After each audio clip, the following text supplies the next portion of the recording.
गोस्वामी जी ने कहा कौन नहीं सुन पाता है। कहा तुलसी पूरब पापते हरि हरि चर्चा न सुहाय। कहा कैसे? कहा जैसे ज्वर के बेग से ई भूख विदा होई जाए। जोर देना पड़ता है। सुखदेव जी महाराज से राजा परीक्षित ने कहा देखो कितनी आस्था है भगवान के प्रति। राजा परीक्षित कह रहे हैं कि द्रोणस्त्र विप्लुष्टमिदं मदंगम संतान बीजम कुरु पांडवानां हरि जुगोपकुक्षिं गतयात चक्रो मातुश्च मेयः शरणं गतायाः।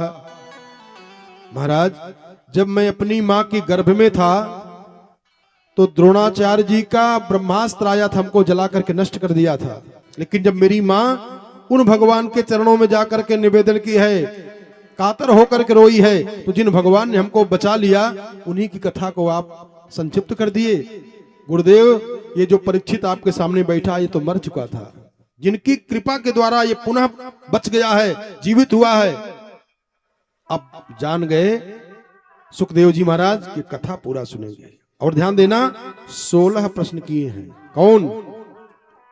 सुखदेव जी महाराज से राजा परीक्षित ने भगवान श्री कृष्ण के संबंध में 16 प्रश्न किए हैं।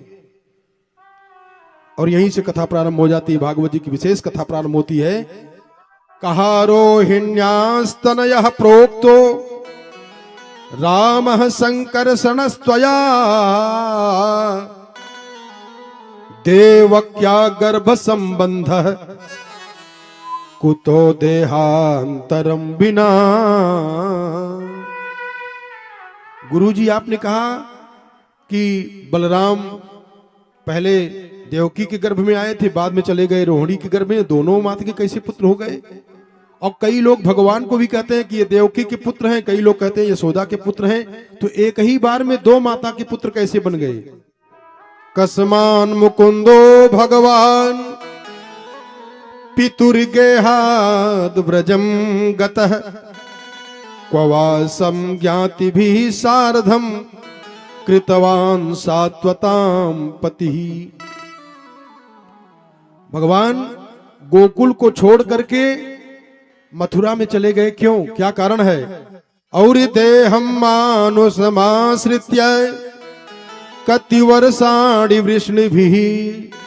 भगवान मानव का शरीर क्यों धारण किए, क्या कारण है? और अगर धारण भी कर लिए तो कितने वर्ष तक रहे, इसको बता दीजिए। और तब चौथे दिन में, ध्यान दें, समझें, सुखदेव जी महाराज ने कहा कि बड़ा सुंदर सुंदर प्रश्न करे हो राजन, तो कुछ भोजन कर लो, पानी पी लो, फलाहार कर लो, जो मर्जी कहे कुछ तो खा पी लो। राजा परीक्षित ने कहा, अब देख लो यहां, कहा नैसाति दुःसहा क्षुन्माम त्यक्तोदमपि बाधते पिबंतम त्वन्मुखां भोजच्युतम हरिकथामृतम। गुरुदेव जो आपके मुख कमल से कथामृत झर रही है, इसी कथामृत का मैं रसपान करूंगा। हमको न भूख लग रही है न प्यास लग रही है।